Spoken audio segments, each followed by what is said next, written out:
فيديو جديد سريع معانا من فيديوهاتنا ازاي تشطب شقتك.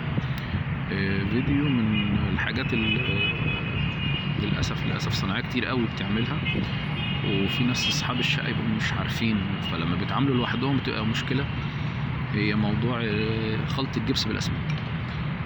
مشكله كبيره يا جماعه ان الجبس كماده بتضعف قوه الاسمنت، وفي نفس الوقت الجبس لما بيشم رطوبه بتبقى مشكله طبعا مش احسن حاجه، وتلاقي المحاره تبدا تبوظ منك، وبالذات خاصه لو بمحر حاجه في الواجهات مع المطر ومع الحراره، تلاقي كل الشغل بتاعك فلق وكل الشغل شقق، وكذلك جوه داخلي نفس الكلام. الاخطر والاخطر خلط الجبس بالاسمنت.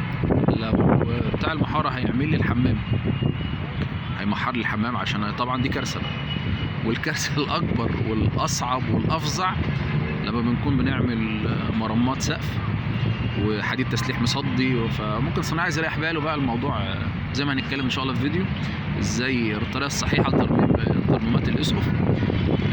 تلاقي الصنايعي مريح دماغه وحط جبس على اسمنت عشان الموضوع يخلص في يوم، تك تك تك يلبش بجبس نشف نص ساعه يخلص. طبعا مشكله كبيره يا جماعه.